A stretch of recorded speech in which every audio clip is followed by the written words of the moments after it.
Hello everyone, আসসালামু আলাইকুম।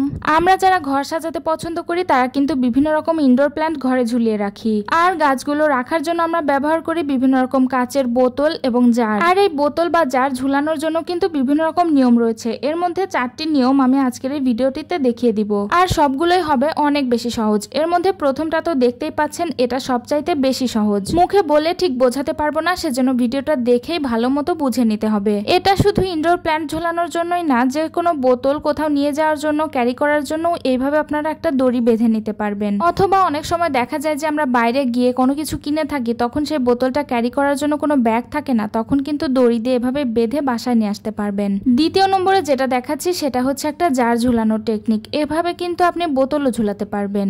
আর এটার জন্য আগেরটার চেয়ে একটু বড় মাপের দড়ি নিতে হবে। এরপরে দড়ির 2 মাথা বেঁধে নিতে হবে। এরপর বাকি স্টেপগুলো আপনাদের ভিডিওটা দেখেই বুঝে নিতে হবে। এগুলো আমি মুখে বলে বোঝাতে পারবো না। তবে এখানে আমি একটা জিনিস করিনি, আপনারা সেটা করে নেবেন। এই দড়িগুলোকে জারের সাথে একটা গ্লুগানের সাহায্যে আটকে দিবেন, তাহলে কিন্তু কোনোভাবেই আর খুলে যাবে না। আরেকটা কাজ করতে পারেন, সেটা হচ্ছে একটা টেপের সাহায্যে দড়িগুলোকে জারের সাথে ভালো মতো আটকে দিবেন, তাহলে যে কোনো ধরনের ভার বহন করতে পারবে। 3 নম্বরে আমি যেটা দেখাচ্ছি সেটা তো আরো বেশি সহজ। এই পদ্ধতিতে আপনারা বোতল বা জার যে কোনো কিছুই ঝুলাতে পারবেন।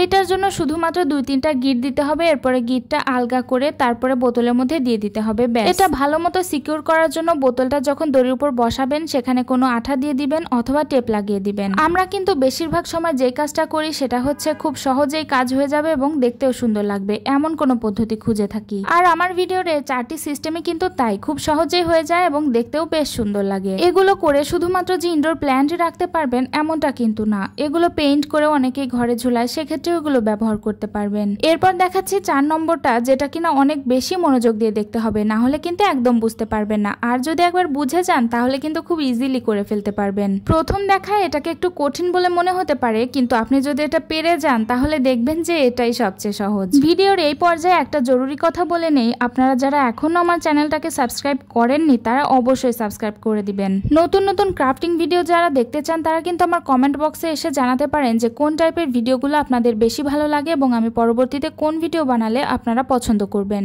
তো দেখতেই পাচ্ছেন যে আমার 4 নম্বর হ্যাঙ্গারটাও রেডি হয়ে গেছে। আর এটা কিন্তু দেখতে অনেকটাই সুন্দর হয়েছে। এই 4টার মধ্যে কোনটা বেশি সুন্দর হয়েছে কমেন্টে অবশ্যই জানাবেন। আল্লাহ হাফেজ।